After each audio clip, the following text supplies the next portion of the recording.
भरत कैकेयी को यह बता चुके थे कि उनके द्वारा किया गया पापपूर्ण कार्य वह नहीं ढोएंगे। जानते हैं आगे क्या हुआ। श्री वाल्मीकि निर्मित आशामय आदि काव्य के अयोध्या कांड में 75वां सर्ग।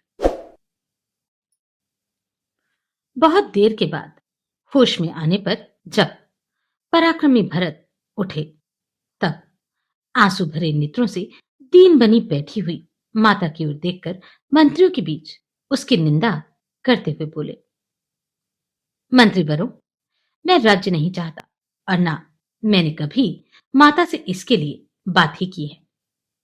महाराज ने जिस अभिषेक का निश्चय किया था उसका भी मुझे ज्ञान नहीं था, क्योंकि उस समय मैं शत्रुघ्न के साथ दूर देश में था।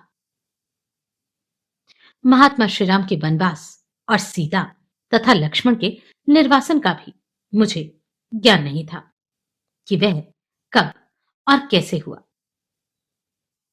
महात्मा भरत जब इस प्रकार अपनी माता को कोस रहे थे, उस समय उनकी आवाज को पहचान कर कौशल्या ने सुमित्रा से इस प्रकार कहा,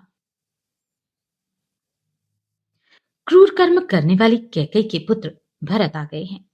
वे बड़े दूरदर्शी हैं, अतः मैं उन्हें देखना चाहती हूं। सुमित्रा से ऐसा कहकर उदास मुख वाली, दुर्बल और अचेत सी हुई कौशल्या जहां भरत थे उस स्थान पर जाने के लिए कांपती हुई चल पड़ी। उसी समय उधर से राजकुमार भरत भी शत्रुघ्न को साथ लिए उसी मार्ग से चले आ रहे थे जिससे कौशल्या के भवन में आना जाना होता था। तदनंतर शत्रुघ्न और भरत से दूर से ही देखा कि माता कौशल्या दुख से व्याकुल और अचेत होकर पृथ्वी पर गिर पड़ी। उन्हें देखकर उन्हें बड़ा दुख हुआ और वे दौड़कर उनकी गोद में लगे हुए उनसे मिलकर फूट फूट कर रोने लगे। आर्या मनस्विनी कौशल्या भी दुख से रो पड़ी और उन्हें हृदय से लगाकर अत्यंत दुखित हो भरत से इस प्रकार बोली, बेटा, तुम राज्य चाहते थे ना, सो यह निष्कंटक राज्य तुम्हें प्राप्त हो। किंतु खेद यही है कि कैकेयी ने जल्दी के कारण बड़े क्रूर कर्म के द्वारा इसे पाया है। क्रूरतापूर्ण दृष्टि रखने वाली कैकेयी ने न जाने इसमें कौन सा लोभ देखा कि उसने मेरे बेटे को चीर वस्त्र पहनाकर वन में भेज दिया और उसे वनवासी बना दिया। अब कैकेयी को चाहिए कि मुझे भी शीघ्र ही उसी स्थान पर भेज दे जहां इस समय सुवर्णमयी नाभि से सुशोभित मेरे महायशस्वी पुत्र श्री राम है, अथवा सुमित्रा को साथ लेकर और अग्निहोत्र को आगे करके मैं स्वयं ही सुखपूर्वक उस स्थान को प्रस्थान करूंगी जहां श्री राम निवास करते हैं। अथवा तुम स्वयं ही अपनी इच्छा के अनुसार अब मुझे वहीं पहुंचा दो जहां मेरे पुत्र पुरुष सिंह श्री राम तप करते हैं। यह धन धान्य से संपन्न तथा हाथी, घोड़े एवं रथों से भरा पूरा विस्तृत राज्य कैकेयी ने श्री राम से छीनकर तुम्हें दिलाया। इस तरह की बहुत सी कठोर बातें कहकर जब कौशल्या ने निरपराध भरत की भर्त्सना की, तब उनको बड़ी पीड़ा हुई, मानो किसी ने घाव में सुई चुभ होती हो। वह कौशल्या के चरणों में गिर पड़े।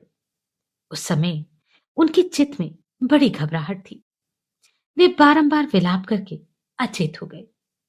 थोड़ी देर बाद उन्हें फिर चेत हुआ। तब भरत अनेक प्रकार के शोकों से घिरी हुई और पूर्वोक्त रूप से विलाप करती हुई माता कौशल्या से हाथ जोड़कर इस प्रकार बोले, आर्य, यहां जो कुछ हुआ है इसकी मुझे बिल्कुल भी जानकारी नहीं थी। मैं सर्वथा निरपराध हूं, तो भी आप क्यों मुझे ही दोष दे रही हैं? आप तो जानती हैं कि श्री रघुनाथ जी में मैं कितना प्रगाढ़ प्रेम रखता हूं, जिसकी अनुमति से सत्पुरुषों में श्रेष्ठ सत्य प्रतीक आर्य श्री राम जी वन में गए हैं। उस पाप की बुद्धि कभी गुरु से सीखे हुए शस्त्रों में बताए गए मार्ग का अनुसरण करने वाली नहीं है। जिसकी सलाह से बड़े भाई श्री राम को वन में जाना पड़ा हो, वह अत्यंत पापियों, हीन जातियों का सेवक हो, सूर्य की ओर मुंह करके मलमूत्र का त्याग करे और सोई हुई गायों को लात से मारे, अर्थात वह इन पाप कर्मों के दुष्परिणामों का भागी हो। जिसकी सम्मति से भैया श्री राम ने वन को प्रस्थान किया, उसको वही पाप लगे जो सेवक से भरी काम करा के उसे समुचित वेतन न देने वाले स्वामी को लगता है। जिसके कहने से आर्य श्री राम को वन में भेजा गया हो, उसको वही पाप लगे जो समस्त प्राणियों का पुत्र की भांति पालन करने वाले राजा से द्रोह करने वाले लोगों को लगा करता है। जिसकी अनुमति से आर्य श्री राम वन में गए हों, वह उसी अधर्म का भागी हो जो प्रजा से उसकी आय का छठा भाग लेकर भी प्रजावर्ग की रक्षा न करने वाले राजा को प्राप्त होता है। जिसकी सलाह से भैया श्री राम को वन में जाना पड़ा हो, उसे वही पाप लगे जो यज्ञ में कष्ट सहने वाले ऋत्विजों को दक्षिणा देने की प्रतिज्ञा करके पीछे इनकार कर देने पर लगा करता है। हाथी, घोड़े और रथों से भरे हुए अस्त्र शस्त्रों की वर्षा से व्याप्त संग्राम में सत्पुरुषों के धर्म का पालन न करने वाले योद्धाओं को जो पाप लगता है, वही उस मनुष्य को भी प्राप्त हो जिसकी सम्मति से आर्य श्री राम को वन में भेजा गया हो। जिसकी सलाह से आर्य श्री राम को वन में प्रस्थान करना पड़ा है, वह दुष्टात्मा बुद्धिमान गुरु के द्वारा यत्न पूर्वक प्राप्त हुआ शास्त्र के सूक्ष्म विषय का उपदेश भुला दे। जिसकी सलाह से बड़े भैया श्री राम को वन में भेजा गया हो, वह चंद्रमा और सूर्य के समान तेजस्वी तथा विशाल भुजाओं और कंधों से सुशोभित श्री रामचंद्र जी को राज सिंहासन पर विराजमान न देख सके, वह राजा श्री राम के दर्शन से वंचित रह जाए। जिसकी सलाह से आर्य श्री रामचंद्र जी वन में गए हों, वह निर्दयी मनुष्य खीर, खिचड़ी और बकरी के दूध को देवताओं, पितरों एवं भगवान को निवेदन करे, बिना ही व्यर्थ करके खाए। जिसकी सम्मति से श्री रामचंद्र जी को वन में जाना पड़े, वह पापी मनुष्य गांवों के शरीर का पैर से स्पर्श, गुरुजनों की निंदा और मित्र के प्रति अत्यंत द्रोह रखे।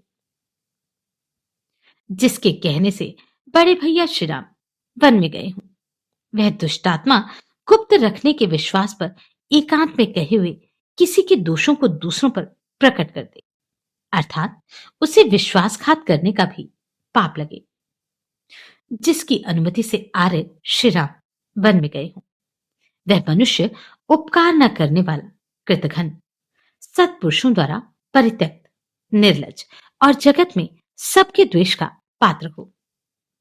जिसकी सलाह से आर्य श्री राम वन में गए हों, वह अपने घर में पुत्रों, दासों और भृत्यों से घिरा रहकर भी अकेले ही मिष्टान भोजन करके पाप का भागी हो। जिसकी अनुमति से आर्य श्री राम का वनगमन हुआ हो, वह अपने अनुरूप पत्नी को न पाकर अग्निहोत्र आदि धार्मिक कर्मों का अनुष्ठान किए बिना संतानहीन अवस्था में ही मृत्यु को प्राप्त हो। जिसकी सम्मति से मेरे बड़े भाई श्री राम वन में गए हों, वह सदा दुखी रहकर अपनी धर्म पत्नी से होने वाली संतान का मुंह न देखे तथा संपूर्ण आयु का उपभोग किए बिना ही मृत्यु को प्राप्त हो। राजा, स्त्री, बालक और वृद्धों का वध करने तथा भृत्यों को त्याग देने में जो पाप होता है, वही पाप उसे भी लगे। जिसकी सम्मति से श्री राम का वनगमन हुआ हो, वह सदैव लाह, मधु, मांस, लोहा और विष आदि निषिद्ध वस्तुओं को बेचकर कमाए हुए धन से अपने भरण पोषण के योग्य कुटुंबीजनों का पालन करे। जिसकी राय से श्री राम वन में जाने को विवश हुए हो, वह शत्रु पक्ष को भय देने वाले युद्ध के प्राप्त होने पर उसमें पीठ दिखाकर भागता हुआ मारा जाए। जिसकी सम्मति से आर्य श्री राम वन में गए हों, वह फटे पुराने मैले कुचैले वस्त्र से अपने शरीर को ढककर हाथ में खप्पर ले भिक्षा मांगता हुआ उन्मत्त की भांति पृथ्वी पर विचरता रहे। जिसकी सलाह से श्री रामचंद्र जी को वन में जाना पड़ा हो, वह काम क्रोध के वशीभूत होकर सदा ही मद्यपान, स्त्री समागम और द्यूत क्रीड़ा में आसक्त रहे। जिसकी अनुमति से आर्य श्री राम वन में गए हों, उसका मन कभी धर्म में न लगे, वह अधर्म का ही सेवन करे, अपात्र को ही धन प्रदान करे। जिसकी सलाह से आर्य श्री राम का वन गमन हुआ हो, उसके द्वारा सहस्त्रों की संख्या में संचित किए गए नाना प्रकार के धन वैभवों को लुटेरे लूट ले जाएं। जिसके कहने से भैया श्री राम को वन में भेजा गया हो, उसे वही पाप लगे जो दोनों संध्याओं के समय सोए हुए पुरुषों को प्राप्त होता है। आग लगाने वाले मनुष्यों को जो पाप लगता है, गुरु पत्नीगामी को जिस पाप की प्राप्ति होती है, तथा मित्रद्रोह करने से जो पाप प्राप्त होता है, वही पाप उसे भी लगे। जिसकी सम्मति से आर्य श्री राम को वन में जाना पड़े, वह देवताओं, पितरों और माता की सेवा कभी न करे, अर्थात उनकी सेवा और पुण्य से वंचित रह जाए। जिसकी अनुमति से विवश होकर भैया श्री राम ने वन में पदार्पण किया हो, वह पापी आज ही सत्पुरुषों के लोक से, सत्पुरुषों की कीर्ति से तथा सत्पुरुषों द्वारा सेवित कर्म से शीघ्र भ्रष्ट हो जाए। जिसकी सम्मति से बड़ी बड़ी बाह और विशाल वक्ष वाले आर्य श्री राम को वन में जाना पड़ा हो, वह माता की सेवा छोड़कर अनर्थ के पक्ष में स्थित हो। जिसकी सलाह से श्री राम का वन गमन हुआ हो, वह दरिद्र हो, उसके यहां भरण पोषण पाने के योग्य पुत्र आदि की संख्या बहुत अधिक हो, वह जो रोग से पीड़ित होकर सदा कलेश भोगता रहे। जिसकी अनुमति पाकर श्री राम वन गए हों, वह आशा लगाए ऊपर की ओर आंख उठाकर दाता के मुंह की ओर देखने वाले दीन याचकों की आशा को निष्फल कर दे। जिसके कहने से भैया श्री राम ने वन को प्रस्थान किया हो, वह पापात्मा पुरुष चुगला, अपवित्र तथा राजा से भयभीत रहकर सदा छल कपट में ही रचा पचा रहे।